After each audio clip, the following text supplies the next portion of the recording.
Nesse vídeo nós vamos ver em qual nível de poder que o Luffy tá atualmente. Será que ele já conseguiu atingir o nível de Almirante ou até de Yonkou? E qual seria o melhor momento para o Zoro despertar o seu Haki do Rei, se ele realmente for despertar? E por último, será que tem alguma chance do Luffy utilizar o Nightmare Luffy com 1000 sombras ainda no arco de Wano? Nós vamos ver tudo isso nesse vídeo aqui. E se você ficou curioso, segue comigo e acompanhe esse vídeo até o final.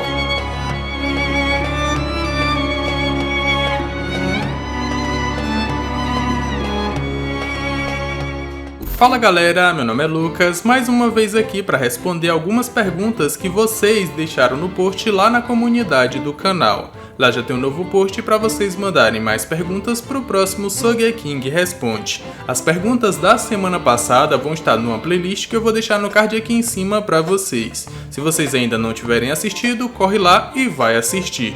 Mas antes desse vídeo aqui começar, já deixa aquele likezão e se inscreve aqui no canal se ainda não for inscrito. E vem fazer parte dessa tripulação. Agora, sem mais enrolação, bora pro vídeo.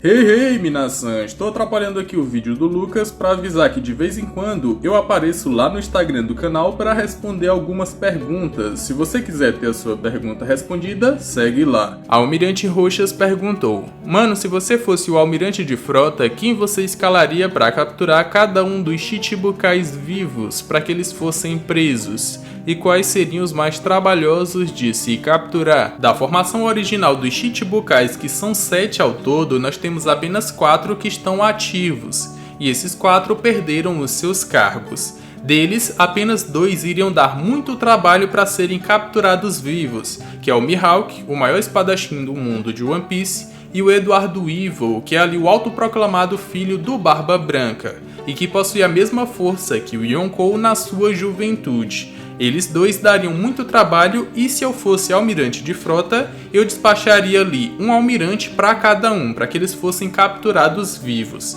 Agora, para Boa Hancock e para o Bug, para Boa Hancock eu despacharia ali uns 3 ou 4 vice-almirantes para derrotá-la e trazê-la viva. E pro Bug, já que ele não vai mostrar ali toda a sua força oculta, porque senão ele acabaria com todo mundo de One Piece, eu acho que apenas um vice-almirante basta. Agora, se ele fosse mostrar o seu poder, teria que juntar ali os 3 almirantes para derrotá-lo. A pergunta do Júnior Oliveira está relacionado ao Rob Lute lutar mais uma vez contra o Luffy, agora que ele foi para Cip Zero e está trabalhando diretamente para os Tenryubitos, assim como os almirantes também são chamados para protegê-los se alguém for bater neles. Da mesma forma, o Kako lutaria contra o Zoro. Ele tá meio que comparando ali o nível de poder do Rob Lute e do Kako, chegando próximo do Almirante, porque agora eles estão na CP9. Bom, o que eu penso sobre isso é que é improvável o Luffy lutar mais uma vez contra o Rob Lute, até porque o Luffy tá em um patamar superior. O Luffy tá mirando agora os Yonkous. E o Rob Lute ter ido da CP9 para Cip Zero não significa uma evolução de poder tão grande assim não. Eles não estão nem perto dos almirantes. Para vocês verem a diferença, nós temos que, se alguém bater em um Tenryubito, os almirantes vão ser chamados e essa pessoa vai morrer. E só isso, e só esse medo faz com que as pessoas não toquem nos Tenryubitos. É só o medo dos almirantes porque todo mundo sabe o quão forte eles são. Agora o Rob Lute, como da Cip Zero, ele é realmente um guarda que trabalha ali diretamente pro Tenryubito. E se ele tiver ali na ação de alguém dar um murro ou atacar o Tenryubito, ele vai protegê-lo. Ele é como se fosse a guarda do Tenryubito nessa situação.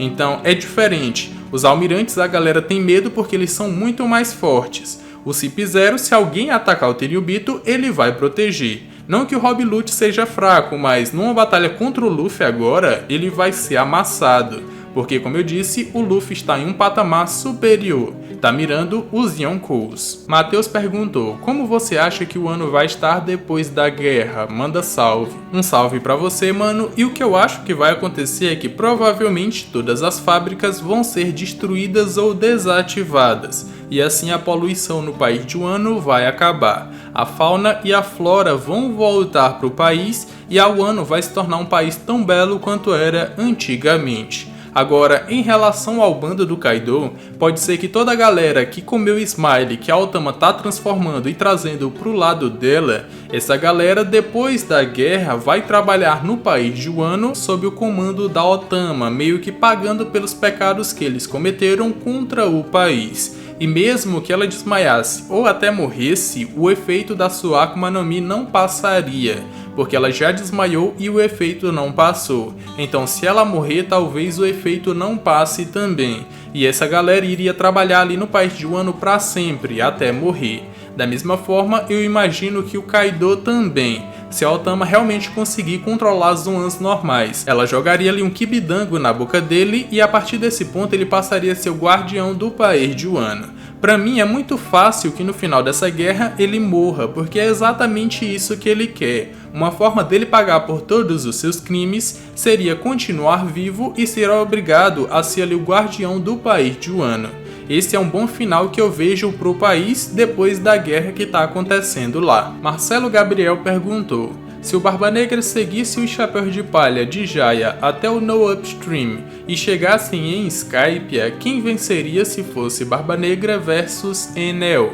Contando que naquela época o Teach só tinha a Yami Yami no Mi. Numa batalha direta entre os dois, ainda assim eu apostaria no Enel, porque com seu Haki da observação, ele preveria os próximos movimentos do Teach, e quando ele visse ali o seu poder, ele se afastaria, até porque ele pode atacar de longe. Então acabaria ali com uma das vantagens do Teach, que é puxar os seus inimigos para depois tirar o poder deles. Então, eu apostaria no Enel nessa situação. Agora, se o Teach chegasse lá na Ilha do Céu e fosse para aquele pedaço de terra que o Enel controlava, ele seria derrotado sem nem mesmo ver o Enel, porque a gente sabe que ele potencializava o seu Haki da observação com a sua Akuma no Mi, e na hora que o Teach botasse os pés na terra, ele levaria um super choque que nem o Pagaia levou, aquele pai da Akonis. Na hora que ele colocou o pé na ilha, ele levou um super choque. Assim, o Teach seria derrotado também.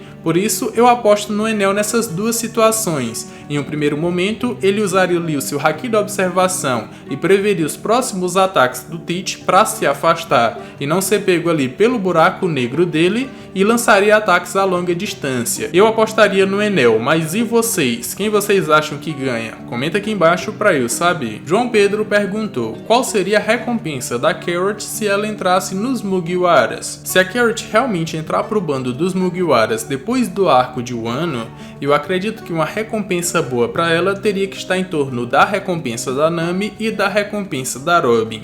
A da Nami é 66 e a da Robin é 130 milhões de Iberis. A da Carrot teria que estar no meio, algo em torno ali de 80 a 100 milhões de Iberis. Eu daria essa recompensa para ela levando em conta o seu nível de poder, ainda mais se ela se transformar ali em sua forma Sulong.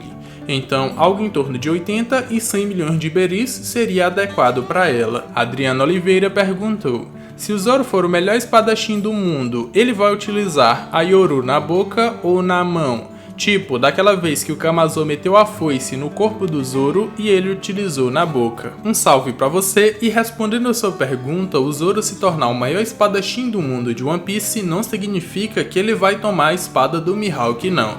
O Zoro tem o seu estilo de luta, o Mihawk tem o dele. Até porque a Yoru é uma espada gigante, ela não combinaria com o estilo de batalha de 3 espadas do Zoro. Por isso ele não pegaria ela, e eu acredito que ele não vai pegar nenhuma das espadas de grau superior, assim como a Yoru e a cortadora de nuvens do Barba Branca. São espadas totalmente diferentes do estilo do Zoro. Na situação que você falou aqui da espada ou da foice do Kamazô, o Zoro estava com menos uma espada. Então, quando ele viu ela ali no seu peito, ele pegou, colocou na sua boca e utilizou seu estilo 3 espadas. Mas essa foi uma situação diferente. O Zoro tinha menos uma das suas espadas, a Shusui tinha sido roubada. Mas em uma situação normal, o Zoro vai continuar com seu estilo 3 espadas com espadas convencionais. Ele não vai mudar. Qualquer nome aí perguntou: Lucas, o quão forte deve ser o Kong, o comandante-chefe da marinha? E um comandante-chefe é mais forte que um almirante de frota? Manda salve. Um salve pra você, mano, e respondendo a sua pergunta, eu acredito que comandante-chefe da marinha seja um cargo mais de chefia do que qualquer outra coisa, e que para um marinheiro a patente máxima em nível de poder que ele pode atingir é almirante de frota. Chegou lá, é o máximo, ele não pode ir mais para outro lugar. Agora, depois que esse marinheiro que chegou em almirante de frota vai se aposentar e ainda quer continuar ativo na marinha, aí sim ele ganha um cargo de liderança, assim como o Kong. Eu acredito que no seu auge ele era muito forte, tão forte quanto Sengoku e Akainu é, ou então até mais. Só que depois que ele se aposentou e ficou velho, ele não é tão forte assim. Por isso eu acredito que o almirante de frota é mais forte que o comandante-chefe, por ele estar na ativa e o comandante-chefe não. Paulo Vitor perguntou: você acha que o Haki do Rei tem alguma relação com o despertar das Akumas no Mi, já que o Doflamingo e o Katakuri possuem a fruta Desperta e o Haki? Você acha que tem alguma relação ou é só coincidência? Uma coisa não tem nada a ver com a outra, é como você mesmo falou, é só coincidência. E se eu seguir por sua linha de raciocínio, o Luffy, por ter o Haki do Rei, deveria ter também o Despertar, mas ele não tem. Outro personagem que também pode ter mostrado o Despertar é o Crocodile, com seu poder da Suna Suna no Mi, e ele não tem o Haki do Rei. Outros personagens também que têm o Despertar são as bestas carcereiras de Impel Down. Eles são todos despertos e não têm Haki do Rei. Então é só coincidência o fato do Doflamingo e do Katakuri terem o Despertar e terem ali o Haki do Rei também. O Luffy vai despertar sua Akuma no Mi, mas não por causa do seu Haki do Rei, porque ele já tem há muito tempo. Mas ele vai despertar futuramente por sua própria Akuma no Mi ou por sua própria força. Felipe perguntou: tirando Luffy e o Barba Negra, nenhum dos Supernovas tem uma tripulação decente. São praticamente uma tripulação de um homem só. É só olhar pro Law. Seria preguiça ou falta de necessidade de colocar pelo menos um ou outro tripulante com um pouco de destaque? A resposta para isso seria falta de necessidade. Não é que o Oda não desenvolva outros membros dos bandos, na verdade ele desenvolve sim, mas só aqueles que são relevantes para algum arco do mundo de One Piece. Ele não pode desenvolver os outros bandos dos Supernovas se eles não são efetivos em algum arco. Um exemplo que eu posso citar aqui para vocês é o do próprio Law, que tem ali o Beppo, o Sati e o Penguin como membros desenvolvidos. Do bando do Kid nós temos o Killer e mais outros dois que eu não lembro o nome, mas que foram efetivos ou foram desenvolvidos pelo menos um pouco. Nós temos o bando do Bege, que nós conhecemos o God e o Vito, e todos eles o Oda desenvolveu em momentos em que eles se aliaram ou se juntaram com os Mugiwaras em um determinado arco. E para o Oda desenvolver os outros membros dos outros Supernovas, vai ter que ser em arcos que eles sejam efetivos, e por isso que ele ainda não desenvolveu. Rian Victor perguntou: sabemos que os revolucionários libertam os reinos dos seus monarcas, já que a maioria dos monarcas protegem os seus súditos em troca de impostos. Entretanto, você acha que eles fazem isso com os monarcas bons, tipo o Rei Cobra, o Rei Riku e o Rei Netuno? O problema dos revolucionários não é contra a monarquia, mas sim contra governos tiranos, e por isso que os seus principais inimigos são o governo mundial e os Tenryubitos, pela maneira como eles governam o mundo, com a maneira tirana, sem se importar com as pessoas.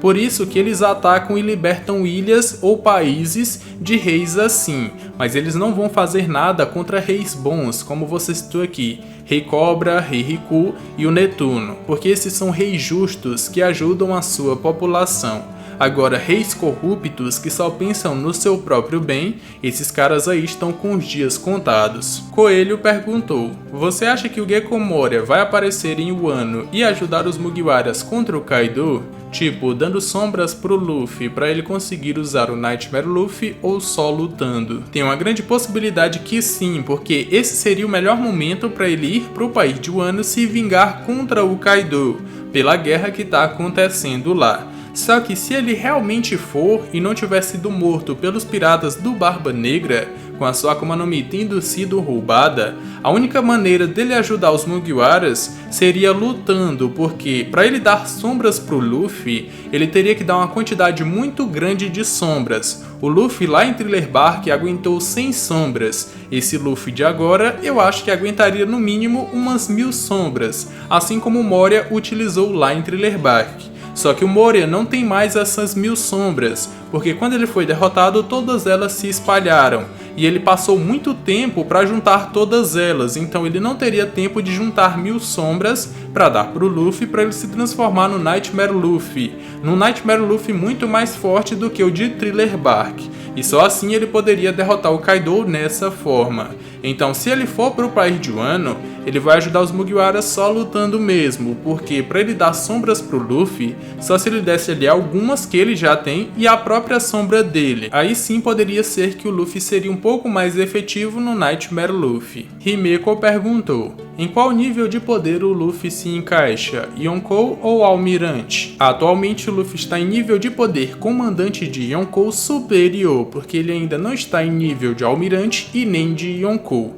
Normalmente quando o Luffy derrota um inimigo muito mais forte que ele não se torna mais forte que esse inimigo, não de imediato, mas com o passar do tempo. Foi assim com o Katakuri, o Luffy só se tornou mais forte que ele agora no país de Wano, e o Luffy só vai se tornar mais forte que o Kaido depois que ele for derrotado com muito tempo depois, e por isso eu acredito que agora ele é comandante de Yonkou alto, mas depois que ele derrotar o Kaido, ele vai ser nível Almirante, e com o passar do tempo, aí sim que ele vai chegar no nível de Yonkou. É isso que eu imagino pro Luffy. Malavasi Play perguntou: se o Zoro for despertar o Haki do Rei, em qual evento seria?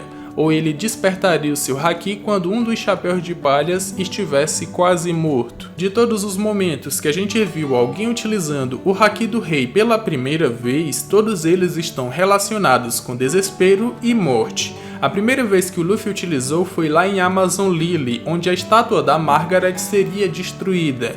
Ele utilizou seu Haki do Rei para não deixá-la morrer. Um segundo momento foi no passado do Luffy com o Ace, onde o Luffy seria morto pelos piratas Blue Agent, e em meio ao desespero, o Ace acaba liberando seu Haki e apagando ali todos os piratas, sobrando somente o Blue Agent.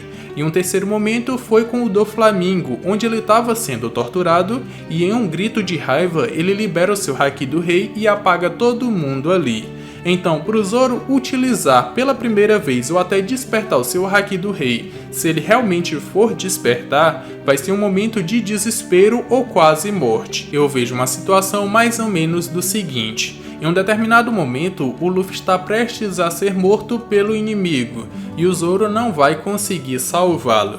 E a gente sabe que o Zoro prefere morrer e não realizar o seu sonho, a deixar o Luffy viver para o Luffy realizar o seu sonho.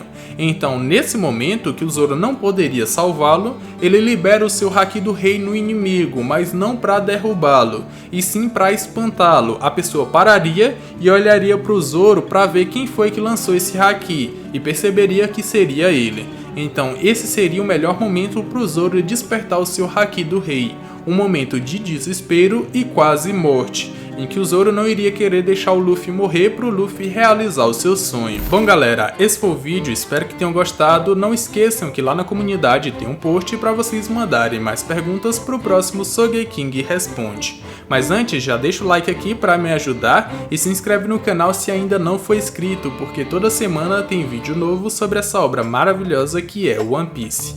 Agora eu tô deixando aí na tela final 2 vídeos que eu acredito que vocês vão gostar. Eu me despeço por aqui, um abraço e valeu!